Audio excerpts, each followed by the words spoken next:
Thanks everyone for joining us today. My name is Steele, and I am an academic fellow at the Rock Center for Corporate Governance at the Stanford Law School and a fellow at the Roosevelt Institute. And today we are here to discuss the connections between guaranteed income and public banking with Congresswoman Rashida Tlaib and a panel of experts in the field of public banking and guaranteed income. Please submit your questions in the chat. We will answer as many of them as we can, as well as the questions that have been submitted in advance as time permits. So this discussion is prompted by the release of two reports by the Institute on Race, Power, and Political Economy. The Institute on Race, Power, and Political Economy works to identify and scale transformative ideas to promote economic inclusion, civic empowerment, and social equity. This research is part of the Institute's Guaranteed Income Research Hub, supported by the Robert Wood Johnson Foundation, which investigates direct cash policies as an economic right and a pathway for abolishing poverty in the United States. So we're 2 days away from Juneteenth, a holiday recognizing this country's legacy of racial exclusion and marginalization, which includes financial exclusion and predatory lending. We're also 5 years from the start of a global pandemic that, as the reports note, demonstrated the potential for public payments. At the same time, the current administration is dismantling consumer financial protection agencies, and Congress is considering deregulating the crypto industry, ostensibly in the name of financial inclusion.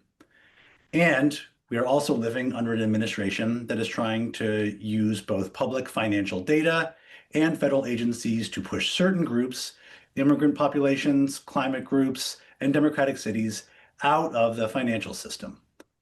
So this discussion about financial empowerment and democratic control is extremely timely.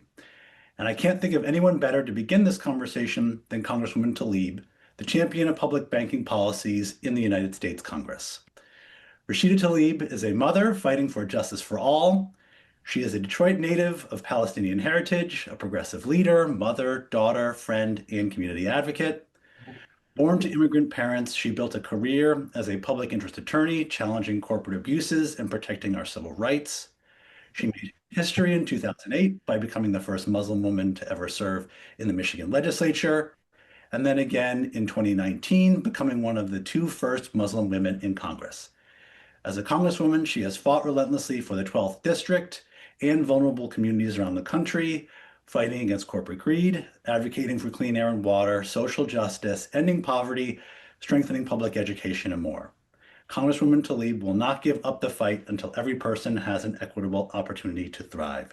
So with that, please welcome Congresswoman Rashida Tlaib. Oh, thank you so much, Graham. I'm super excited to be here. I love talking about public banking and just economy. And so, especially in these times of really dark times in our country and troubling times in our country, it's more than now than ever for us to be able to have a positive vision that we can all grasp and be able to fight for. We need to give people something worth fighting for, as you all know, and something more tangible and inspiring. Today, fascism is on the rise in our country, supported by undemocratic economy that concentrates ownership and power. But our economic system was made, of course, by human beings, and we can remake it. We know that inequality, poverty, the existence of billionaires in our country are political choices. A new economy, of course, is possible. That's why we're all convening. We can create an economy that democratizes ownership and disperses power with new public options. We can establish economic rights to income, to housing, to healthcare, to education, and basic goods and services. I know for many, myself and many organizations have been working on our combating poverty in our country, knows that a new economy is possible because many of its elements already exist. We know today there are more than 900 public banks worldwide with trillions of dollars in assets, and time again, international evidence has demonstrated the effectiveness of welfare, these kinds of programs that simply give people cash, direct assistance. Here in the United States, you're going to hear more and more about the Bank of North Dakota, but it's an important example. It has successfully operated for over a century, contributing millions of dollars annual to its state's general fund. The Bank of North Dakota partners with local community banks to lower costs for borrowers, and North Dakota enjoys more community banks per capita than any other state in the country. Similarly, of course, we know that more than half a century, this is important, that postal banking provided millions of our neighbors access to basic financial services. In terms of financial support, we saw during the pandemic relief programs, many of my colleagues, many of my residents call STEMIs, whatever you want to call them, but these direct assistance programs lifted millions of children out of poverty before they expired and unfortunately ended. And today there are roughly 40 guaranteed income pilot programs active right now in our country. So it's possible. And people are creating opportunities to show examples after examples that it actually works. We know FDR explicitly called for a second bill of economic rights, establishing security, freedom, prosperity for all. Many people don't talk about that specific second bill of economic rights, and we should uplift it and talk about it more. We know that Dr. Martin Luther King declared that the solution to poverty is to abolish it directly by a now widely discussed measure, the guaranteed income. So it's not new. As many of my colleagues may think, and they're not radical ideas. They are widely considered the foundation of a thriving society and are desperately needed in our country right now. More than 42 million people in our country live in poverty. I still remember a mother coming into my office in tears because of one of the Head Start programs in the neighborhood had closed down.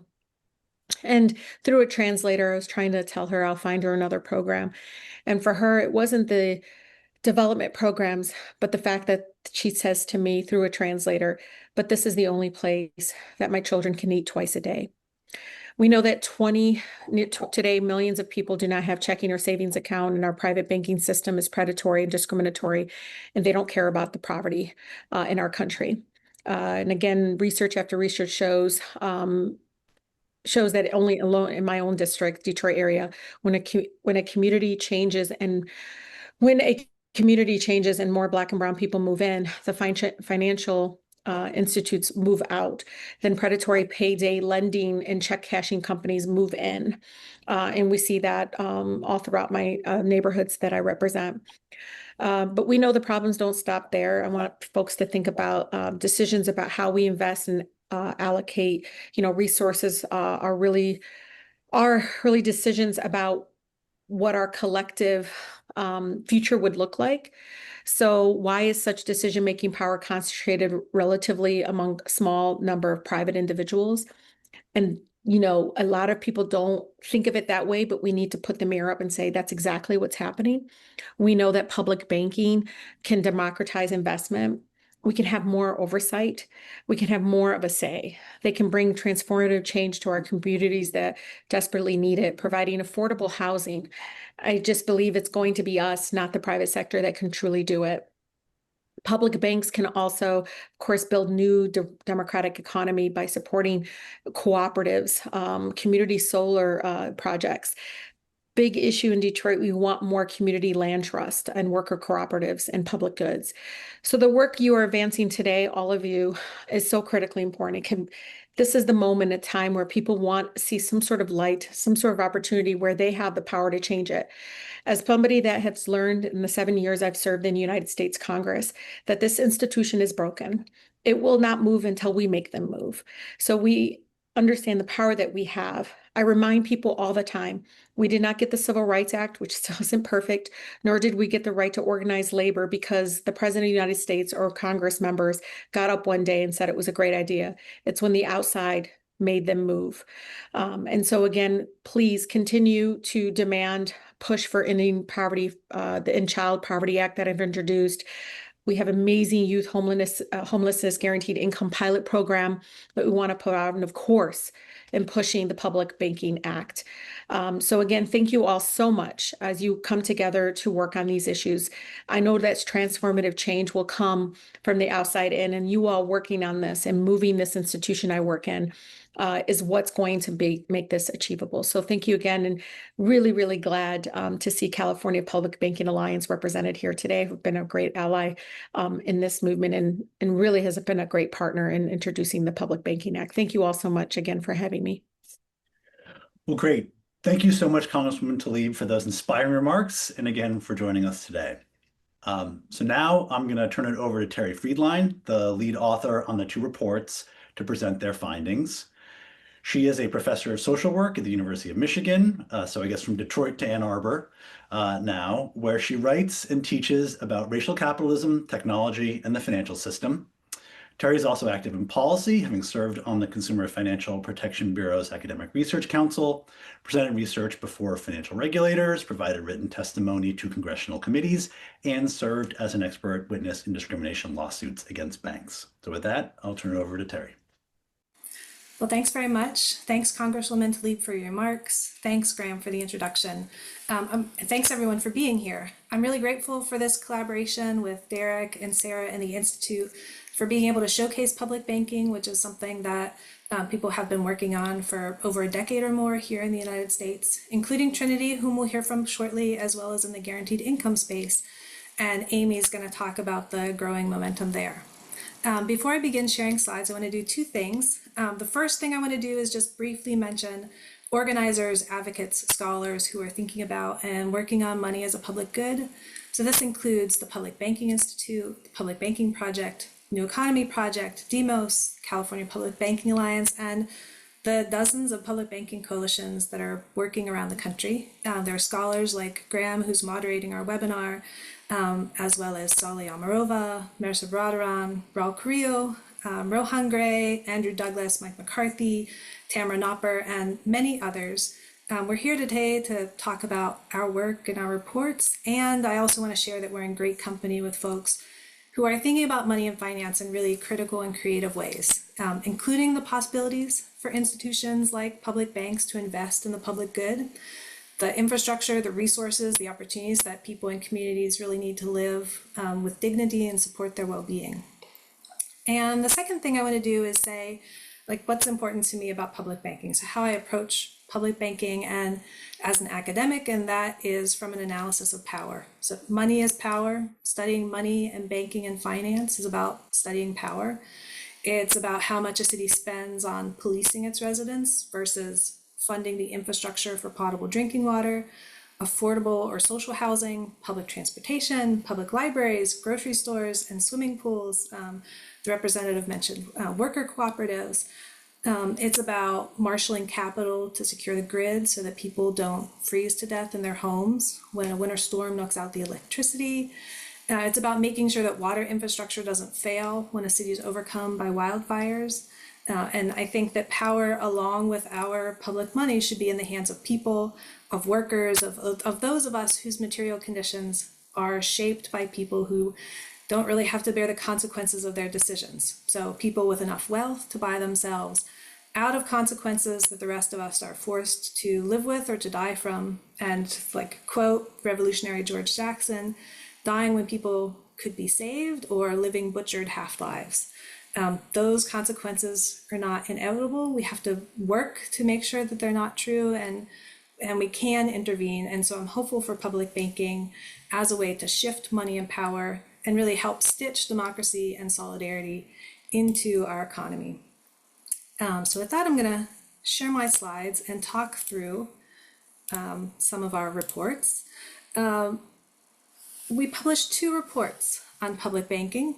The first one focused on building an inclusive economy, and the second focused on supporting guaranteed income. So the first report, we talk about how public banks can be established with mandates, with governance structures, functions that really invest in the public good. Mandates define what a public bank is supposed to do, and we recommend that mandates include racial justice or anti-racism and indigenous rights as steps toward addressing oppression against Black, Brown, and Indigenous peoples, such as from redlining, for example, and other things. We also recommend mandates include anti-surveillance, especially for public banks that are involved on the retail side of things.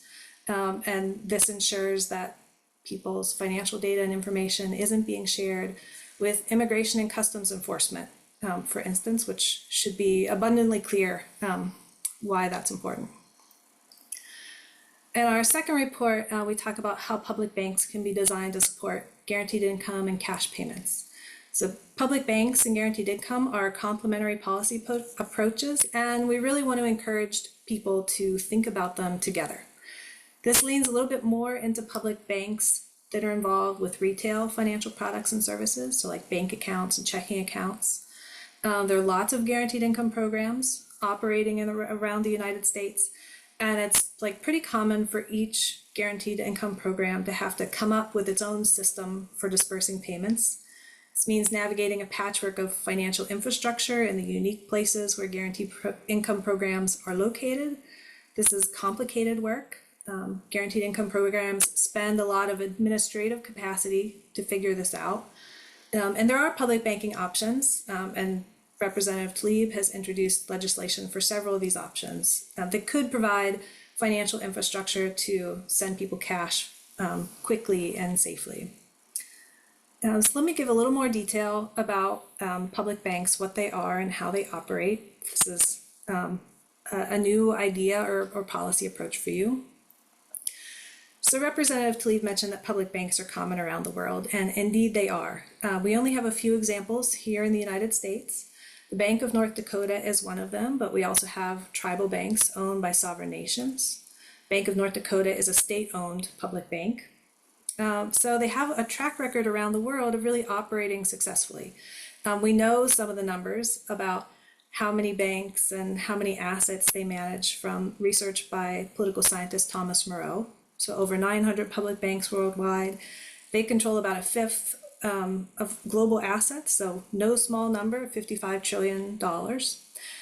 You could even say that all banking in the United States is in fact public, since our money and our financial system is backed by the federal government. But the benefits of our system generally have been privatized. So privatize the profits, socialize the risks, kind of so that saying goes. Public banks are lending and depository institutions. They're owned and managed by public authority. So a city or municipal government, a state. And to give an example of sort of how this might work briefly, rather than a city of Los Angeles or a state of California holding public monies and accounts with banks like Wells Fargo or Citibank, monies from taxes or pension funds are held in a municipal or city or state-owned public bank. So unlike a private bank, a municipal or state-owned bank isn't required to maximize profits in the same way. It's not beholden to shareholders.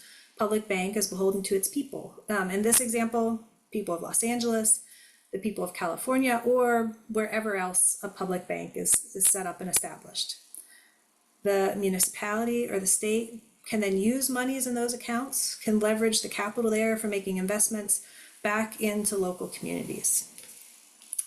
Public banks can also be mandated to function in the public interest.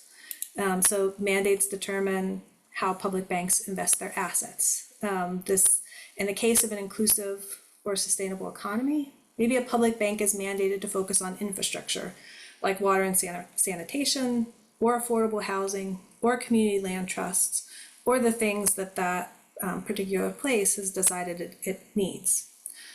With a mandate that includes anti-racism or racial justice, a public bank then invests affirmatively in marginalized, oppressed communities, repairs historic and ongoing harms.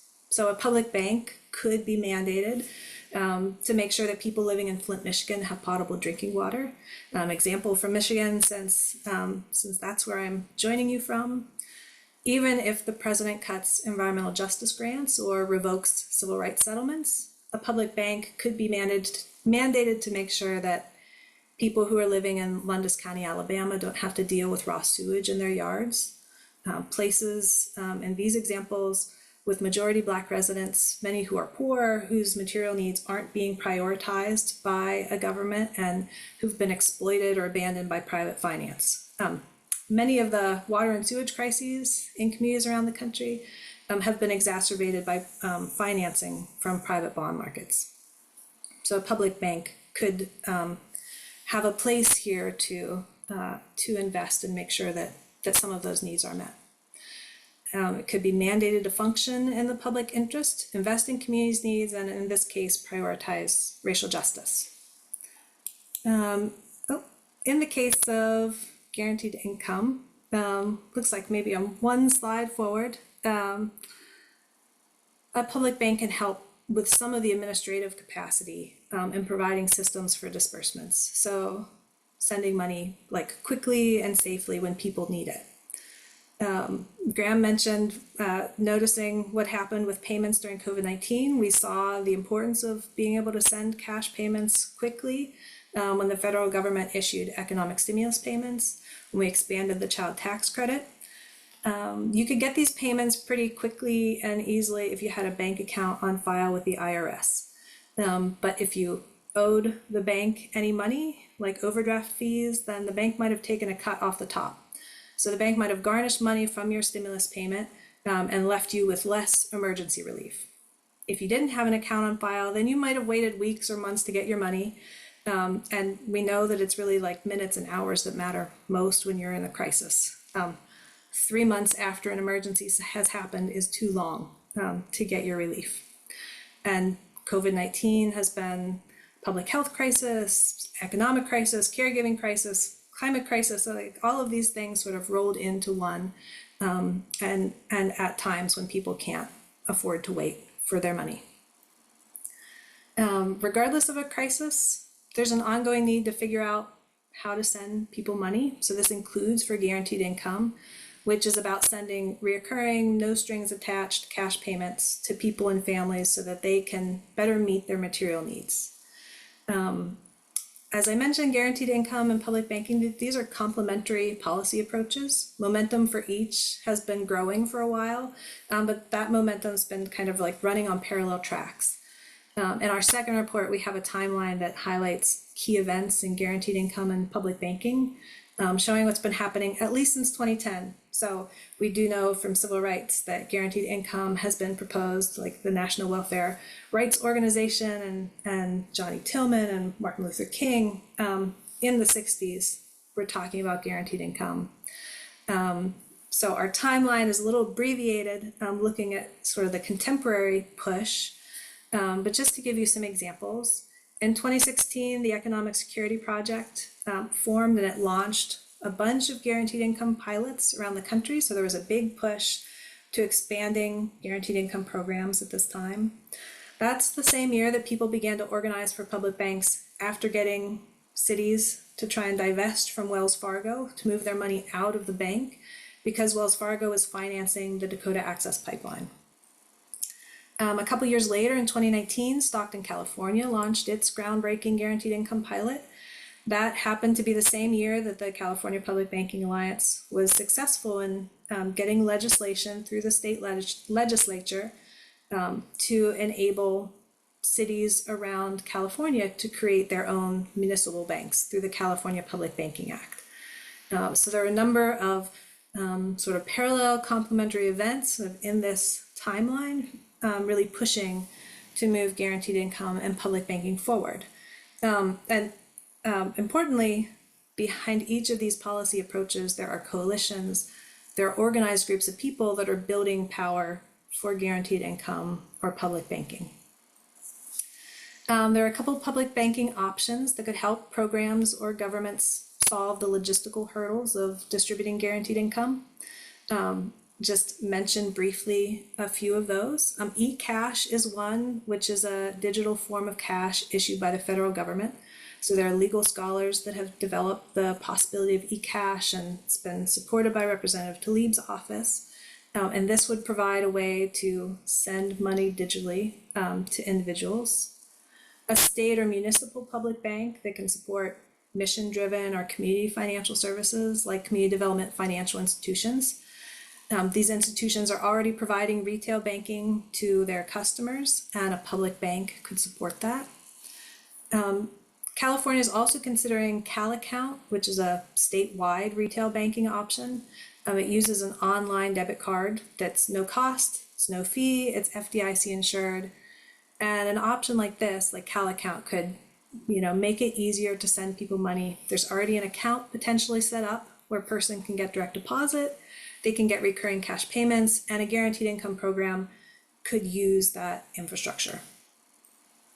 And these are the potential benefits if we choose to create these options. So eCash, state and municipally owned banks, Cal Account, these are all proposed public banking options. They're not enacted. So they still need to be implemented in the world, sort of move from theory to practice for guaranteed income programs and the rest of us to be able to benefit from them. I hope our reports show that public banks are necessary financial infrastructure. So we know that private banks have been around now for almost 200 years, at least sort of in the ways that we understand them now. So that's nearly 2 centuries of operation, despite their longevity, their scale, their scope. They have not financed sustainable or inclusive economies. They haven't invested equally in communities. They're not reliable partners for sending cash payments. And it should be pretty overwhelmingly clear, like looking across our social and our economic and political landscapes, that we need drastically different things than what our existing institutions are offering. It's a political struggle to create institutions that can invest in the public interest, that do that well, that can shift money and power and help create more solidarity in our economy.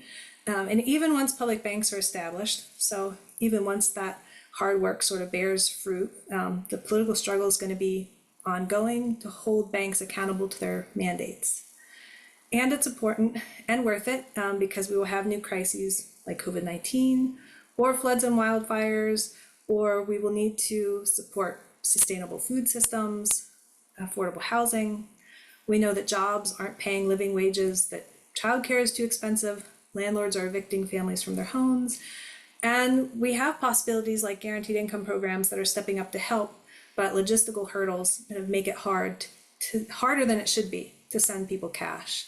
We need the type of financing and financial infrastructure that is accountable to the public, it's designed to function in the public interest, and public banks, I think, are one of these possibilities. So thanks for being involved in our conversation about public banks and guaranteed income today, and I'll pass it back to Graham. That presentation and the report itself do a really great job of dealing with the big picture ways in which public banking guaranteed income can be a solution, but also some of the practical challenges or design choices that we have to think about as we institute these kinds of policies. So thanks so much for that presentation. And now we'll bring in our expert panelists. And again, for the audience, please remember to submit your questions for the panelists as we move into this conversation portion of the presentation. So we start with Darrick Hamilton, who with this crowd probably needs no introduction, but he is a university professor, the Henry Cohen Professor of Economics and Urban Policy, and the founding director of the Institute on Race, Power, and Political Economy at the New School. Considered one of the nation's foremost scholars, economists, and public intellectuals, a great job title. He has been involved in crafting important policy proposals such as baby bonds and a federal job guarantee. He's served as an advisor to numerous congressional offices, political campaigns, as a member of the Economic Committee of the Biden-Sanders Unity Task Force, and I met him when he was serving as a member of the Treasury Department's Advisory Committee on Racial Equity. So welcome, Professor Hamilton. Amy Castro is an associate professor at the University of Pennsylvania's School of Social Policy and Practice, and the co-founder and faculty director of the Center for Guaranteed Income Research at the University of Pennsylvania. Her work explores economic mobility, guaranteed income, innovation and disparities, and housing and lending. And last, but certainly not least, Trinity Tran is the executive director of the grassroots-led California Public Banking Alliance and Public Bank Los Angeles, organizations behind the passage of the California Public Banking Act and the California Public Banking Option Act, which Terri referred to already, also known as Cal Account. So welcome everyone. Thanks for joining this conversation. And maybe I'll start with a couple questions for Trinity and Amy. Terri did a great job of sort of laying out the landscape here, but let's start with why we want these policies. The reports, Representative Tlaib and Terri all emphasized how these proposals, as we're talking about today, can remedy certain social and economic inequities and ensure more democratically responsive financial policies. So if we build off those themes, can you both tell us, as advocates and experts, why you see public banking and guaranteed income as crucial solutions, and then also how the underlying challenges of insufficient income and predatory credit and these solutions are all connected to one another? So maybe Trinity, if you could start us off, please. Right. Thanks, Graham. Thanks, everyone. So as Terry shared, public banking and guaranteed income are usually discussed separately, but they really solve different parts of the same broken system. I think this is the first report that really shows the synergy between the two, and it's always important, especially for advocates, to be able to break out of those policy silos. And so what's exciting is that these aren't just parallel ideas, they're both actively being implemented. Many of our allies in the public banking movement are also GI advocates, so it's really great to see the report thread those connections together. So with guaranteed income, you've got a safety net that gives people immediate financial breathing room. With public banking, we're building the long-term infrastructure that reshapes how money flows, who it serves, and who gets access. And we know that insufficient income, predatory credit, they're really just two sides of the same broken system. People don't have enough money to meet their basic needs, and the financial system then profits off of that scarcity. So guaranteed income addresses that income gap directly, giving people the unconditional cash so that they can survive, so that they can plan ahead. And when we're talking about public banking, we're really talking about two linked efforts, as Terri touched on. In California, we're working to launch CalAccount, which is a state-run, consumer-facing public banking option program. And then at the same time, we're also building municipal public banks. These are city-owned institutions that hold public funds, that invest them in community priorities. And public banking really works to transform the system itself by creating the financial infrastructure that doesn't extract through fees, through penalties, through debt traps. And we know that GI programs can be undercut when the delivery system is extractive. So working together, GI and public banking can provide that immediate relief and that structural change, because one puts money in people's pockets and the other makes sure that the system doesn't take it back. And we saw this, during the pandemic, that putting money into people's accounts doesn't quite work when millions of people don't have accounts to begin with. And because there's no financial incentive for the private system to serve them, because the system doesn't make money from inclusion, it makes money from exclusion. And that is exactly what we are aiming to problem solve, and why we need public financial infrastructure that just simply doesn't exploit people. And that's where public banking comes in. As the report pointed out, there are 25 million households in the US who are unbanked or underbanked. Here in California, that's over 7 million folks who either don't have a bank account, don't have adequate access to bank account. They're spending hundreds of dollars a year on just basic financial services, getting gouged by a predatory financial system. So we're working to solve this through our CalAccount proposal, our state-run, no-fee public banking option that helps fill in the gap. So it plugs into an existing network of banks and ATMs to provide this basic zero cost, zero penalty bank account ATM. It's a debit card with ATM access. It's designed for millions of folks who are currently excluded from the system. Californians right now are paying about $4.5 billion a year just in financial fees.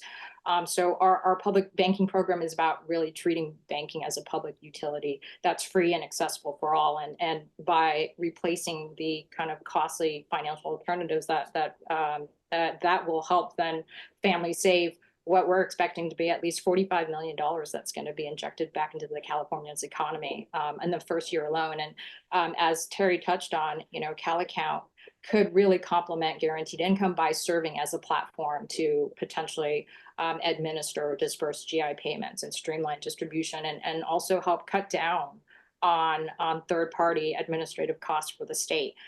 With municipal banks, there's still information, but the ones we're working to launch here in Los Angeles and San Francisco, East Bay, other parts of California, and New York have really huge potential.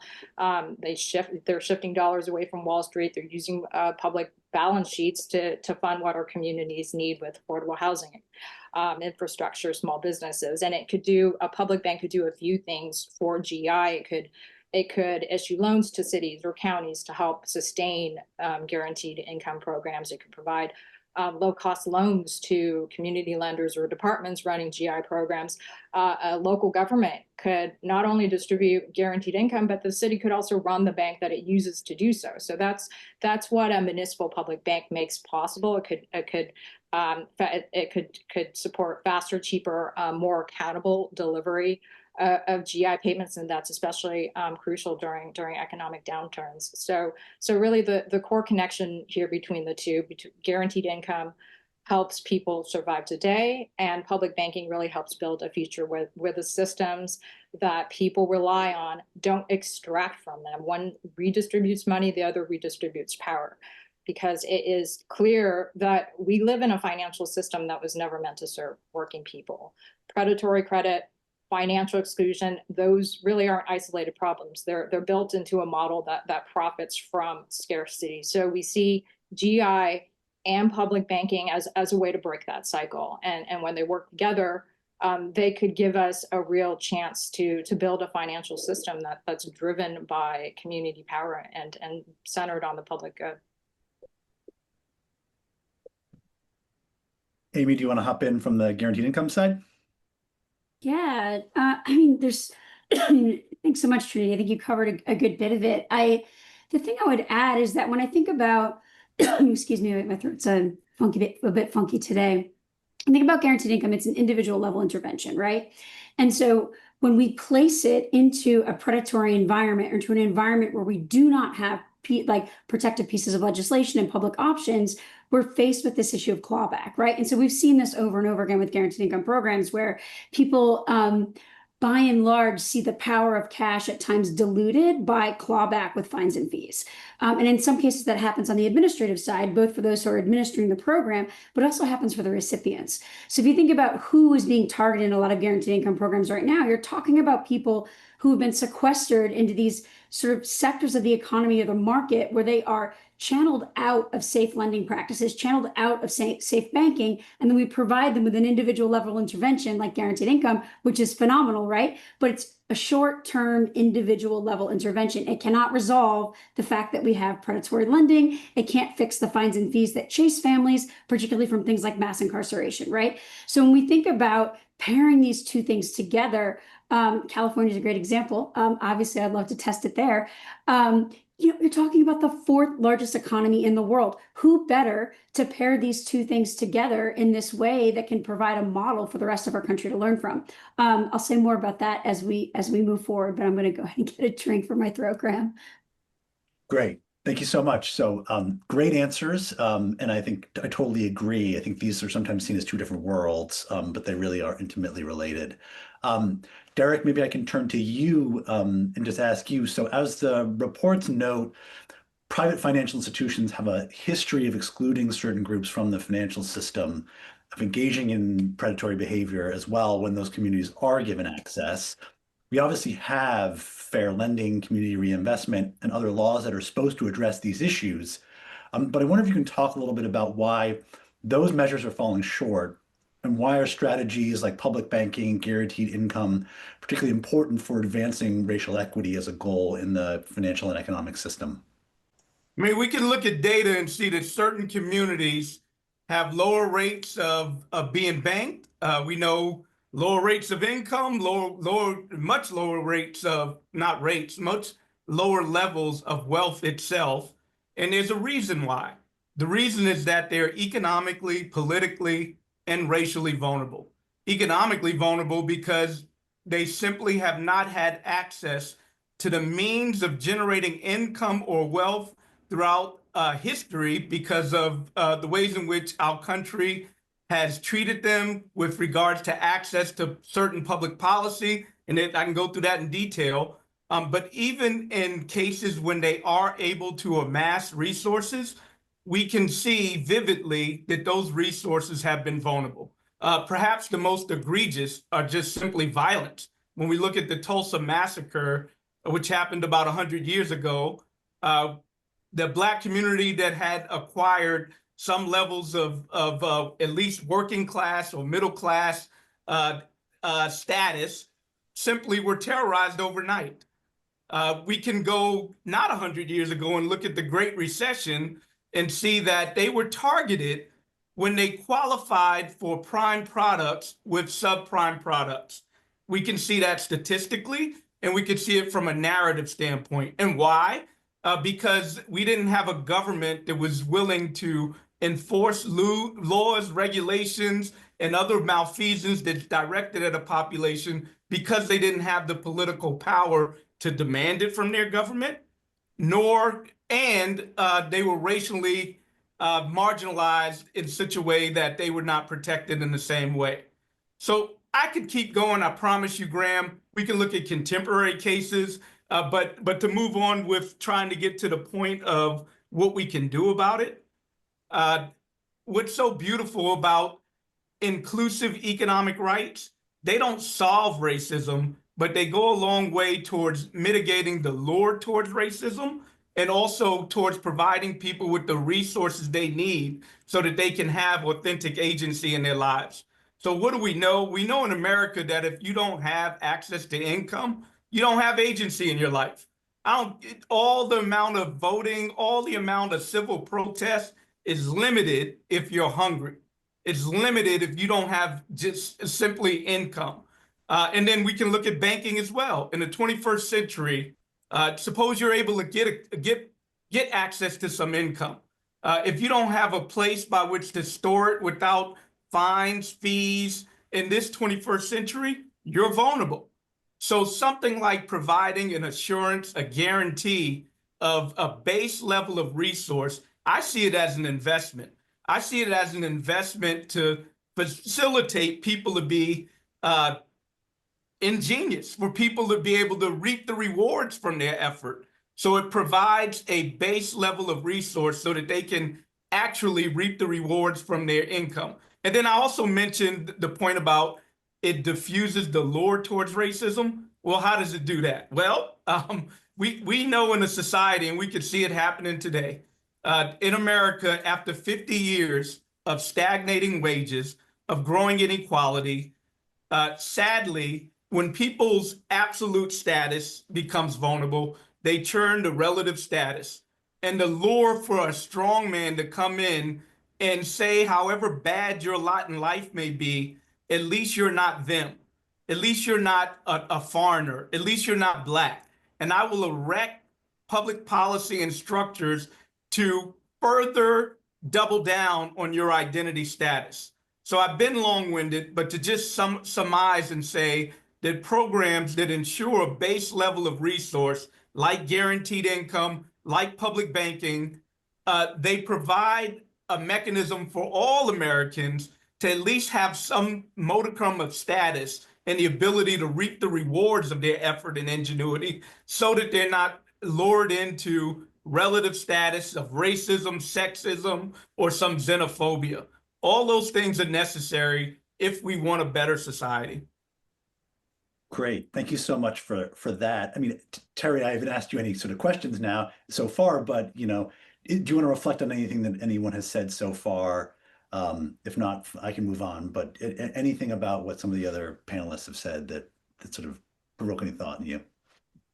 I was just kind of looking at the conversation in the chat as folks were talking, and one thing that struck me in Darrick's comments and Amy's and Trinity's was that, we have these systems that aren't working, they're not functioning, they're exploitative or they're predatory. Why layer on sort of another banking? Isn't that, perhaps like expounding the problem? And these aren't, so one thing I suppose I'll say is like, these aren't new problems, right? These are problems that we're talking about in our existing system. And clawing back some of that power and decision making, I think, is a good step to be able to expand what else is possible, what other sort of progressive radical ideas might be possible if we think of public banking and guaranteed income as kind of a horizon, and figuring out what comes next from there. But I'll say that, and happy to hear other questions and comments from folks. Well, that is a great prompt, because my next question was going to be for Amy and Trinity again, a little bit about sort of where we are now, but also sort of what comes next here. So Terri's paper and her presentation did a great job, I think, of highlighting some of the growing momentum behind public banking, guaranteed income. Amy and then Trinity, maybe you could sort of share how you're seeing that momentum show up in your work on both public guaranteed income and public banking, respectively, up until this point. And then maybe everyone could, after that, then look forward, and would welcome all the panelists' thoughts on how these proposals can be implemented. Where do you see the most promising opportunities around implementation? And what are some key steps we really need to do to move policies like this forward? So Amy, maybe if you could kick us off.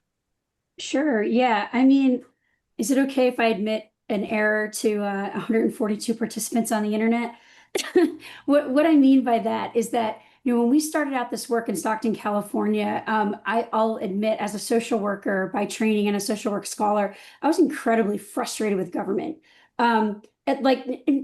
Forget frustrated, I was angry. I'll just be honest. Before I studied guaranteed income, I studied the gender and racial wealth gap. I studied predatory lending during the foreclosure crisis. I walked with Black grandmoms who watched their houses be ripped out of their hands when they had been paid off for 25 years by predatory lenders. Like, just absolutely disgusting things, and kept waiting and waiting for public officials in the public sector to step up. And it was kind of lackluster, to be honest. So when we started working in Stockton, I had this real frustration, like, you know what? The private sector must need to step in here and stimulate something and help get us moving. And I really had sort of this incorrect notion about innovation, that it couldn't happen in the public space. I foolishly assumed that Stockton would be the only guaranteed income experiment that I would ever run in my entire career. Fast forward to now, and I mean, if you've been following what's happening with guaranteed income, you know how wrong I was. But the thing that really jumped out to me was that philanthropy did with Stockton what it needed to do, which was to kickstart some innovation that was then picked up by the public sector. It was then picked up by government. And it was done in partnership with government from the very beginning. And so when I think about the ways that we've seen movement and momentum across the United States when it comes to unconditional cash, and then also thinking about public banking as a potential kind of like partner in that space, to me, it reinvigorates this notion that public servants have so much to offer. And the staying power of what's been happening with guaranteed income, it would not have happened if we had not had this public-private partnership and this coalition building that really happened behind the scenes in ways that a lot of people don't know about. So, I mean, I can't say enough positive things about that. And this narrative that innovation only happens in the private sector, and that we should be frustrated with government and frustrated with public services is a holdover from late stage capitalism and neoliberalism that has been sort of eroding our systems over time, right? And so it begs the question, what happens if we actually invest in our people? And investing in our people means investing in our systems, and public banking is one component of that. So that's why I say I have to admit my error, right? Is that I foolishly thought that nobody was going to pick up the baton and run. And I could not have been more wrong about that. And the reason I was incorrect was because of the countless people that have been working behind the scenes for many years. Trinity was one of them, building up sort of coalitions in government that were ready to say, like, hey, like, is there maybe a different way we think about doing things? Which I think is really exciting. So no, it's not like a particular solid answer, but I think it's just an important counter narrative at this particular moment in time, because when I look across all these pilots that are happening in the United States, they're not funded by and large by philanthropy. I mean, they are in some cases, right? But they're also pulling on public funds. And so it shows us what's possible at the local level when we really have public will, or excuse me, political will. Great. And Trinity, thoughts? Where are we now, and then where should we be going? Yeah, it's funny because we, as a public banking movement, we're kind of looking at the other way, where we're skeptical of the private sector beyond philanthropy, and now kind of working to see what a potential public-private partnership would actually look like. We know that what's going to make guaranteed income really land is building long-term financial infrastructure around it, and that's combining GI and public banking, and just going beyond just getting cash into people's hands. It's about making sure that that money isn't eaten up by fees or blocked by systems that weren't built for working class folks. And in California, where we have three major pieces moving right now, the most direct connection to GI is the Cal Account program. That's our zero fee delivery infrastructure, the statewide public banking option program. The first phase of Cal Account, the California Public Banking Option Act, AB 1177, was signed into law in 2021, and that created the Cal Account Blue Ribbon Commission that was chaired by the state treasurer. And that commission wrapped in July 2024, and the treasurer's final report said that the program is both feasible, it's urgently needed. The state treasurer is now an official endorser. So we are currently working on the final phase of Cal Account and working to get it right now funded in the state budget. It's designed to be self-sustaining once it reaches a maximum number of users, and it will be supported through user swipe fees. So the innovation potential is what Amy touched on. It'll operate as a public-private partnership. So we're not building a bank. We're not building a bank from scratch. We're tapping into an existing network of banks and ATMs to get this off the ground a lot faster. So it'll eliminate the need for check cashers, expensive intermediaries, and could potentially directly deposit GI payments right into the recipient's accounts without overdraft traps, without predatory fees, no middleman. This is going to be especially, powerful for the disproportionately Black and Latino unbanked and underbanked households who are most impacted by unfair banking practices. So, practical next steps. Right now, we're trying to move it in the 25-26 state budget so that it and have final approval of the second phase funding. So then it can be on its way to launching the nation's. It will be then on its way to launching the nation's first universal banking services program. So I do have a call to action, especially for the Californians on this call, is to help us push to get Cal Account included in the final budget. I'm going to drop a link in the chat there to send a letter to the governor and budget leadership. So our second priority focus areas is municipal public banks, and I also touched on that. So we led the passage of the California Public Banking Act, AB 857 in 2019. That was the first law in the country to allow cities and regions to form their own public banks, and that law became real in 2022 when the regulations were finalized. So since then, we've been working with local governments across California, from Los Angeles to San Francisco, Sacramento, regions like the East Bay, Central Valley, Central Coast, to get these banks off the ground. So California localities right now are at various stages of forming public banks, from funding feasibility studies, drafting business plans, working toward a capitalization plan. We're also working to expand in further inland areas. And municipal public banks would give the cities, of course, the ability to leverage public resources at scale to finance community priorities, and we have a real chance to show how guaranteed income could work locally, where cities in California could send GI payments straight to people through a Cal Account, and at the same time, their public banks could invest in the neighborhoods receiving those payments. So that's really how we build a true multiplier effect, right? Direct income plus long-term investments in those same communities. So advocates with the California Public Banking Alliance are working on implementation. So now is the time to join a municipal public banking movement, whether it's in California or cities and states across the country, to weave in GI into public banking campaigns and viability studies as a public benefit function, and outline how a public bank could potentially sustainably fund or support GI pilots, and making them cheaper to fund and operate over time. And just touching on really quickly, our third strategic area is California State Bank, and that's really about building long-term public financing. And we are currently exploring the revival of our campaign to expand the California Infrastructure Economic Development Bank, the iBank, into a full-scale public bank. And our state bank bill was first introduced in the pandemic.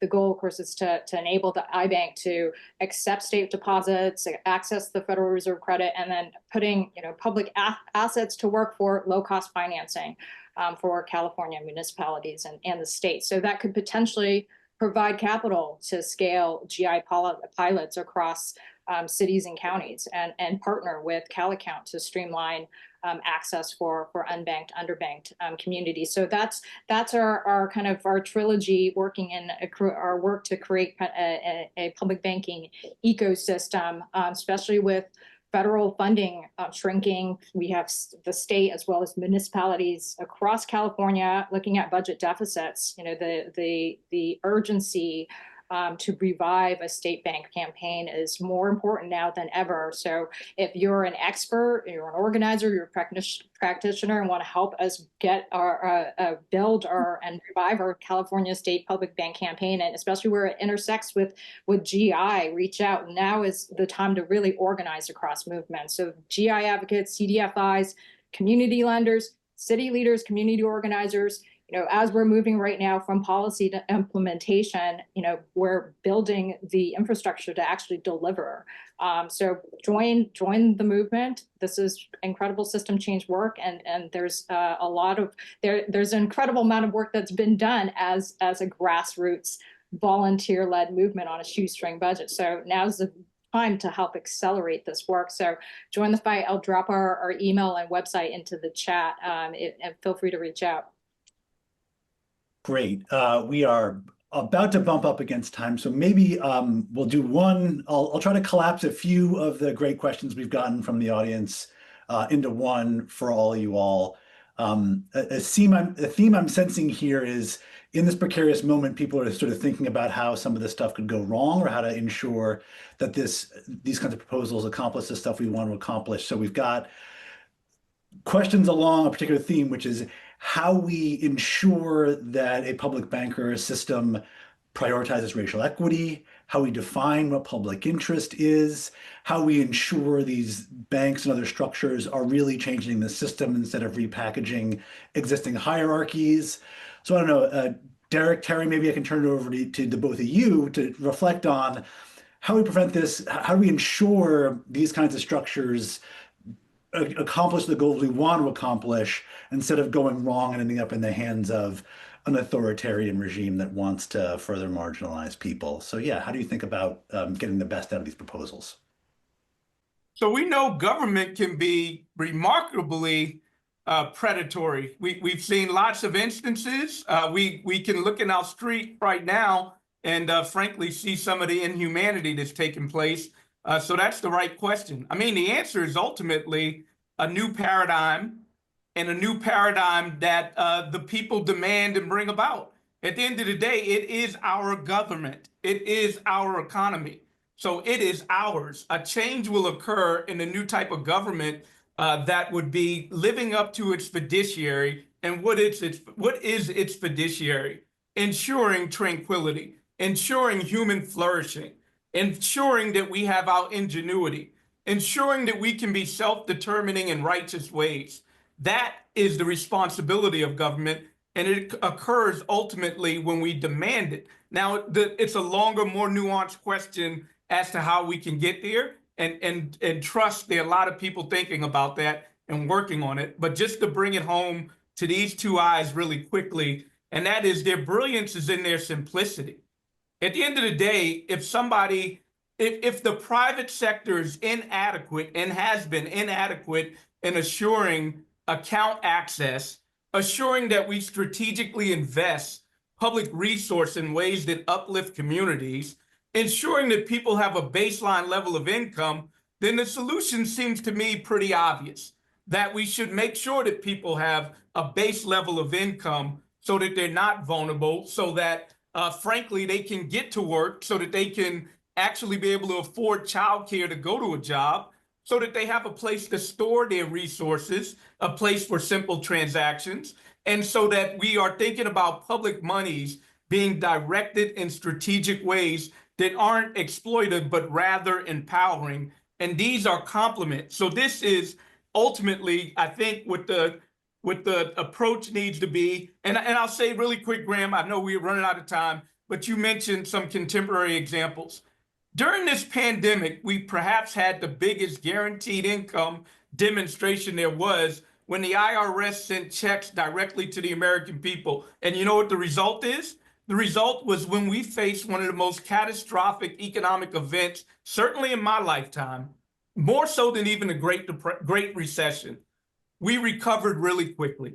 We recovered very quickly, and there was far less suffering than the Great Recession, where we had a different type of intervention, and we had that long 10-year oxymoronic notion of a jobless recovery. Great. Terri, do you want to close us out with the last word as the report's authors? Sure. I'll just say that we have to show up every day and make sure that the banks or the guaranteed income programs or whatever it is doing what we want them to do. That's our responsibility as people. Like public libraries, there's a struggle over what young kids are, a small group of people think that young kids should be allowed to read and have access to. Many of us are in public education, and there's a struggle in universities and in K through 12 schools about who should be able to teach what. Those are our public institutions that we have to struggle for, and I don't think that public banking or guaranteed income would be any different. And it's ongoing work that we have to be committed to and continue to push a public bank to do what it says it's supposed to. Great. Well, I want to thank all of our wonderful panelists for a great and informative discussion, Congresswoman Tlaib for her remarks, the audience for joining us and for their great questions. I think it's been nice. One of my takeaways from the discussion is that this moment is raising a lot of alarms, but it also presents some real opportunities for transformative change. And I think these reports and your all's comments and the work you're doing really gives us some rare reasons for optimism in a moment of broader doom and gloom. So thank you all for that. We're going to be sending around an email with the video and the materials referenced today. I do want to put a short plug in for another paper for the lawyers out there. One of my former students just put out a article on municipal banking. It's called Municipalities and the Banking Franchise by William Waitman in volume 77 of the Stanford Law Review. So check that out. And thanks again to everyone for joining us. Have a great rest of your weeks. And again, happy Juneteenth to you all. Thank you, everyone. Thank you.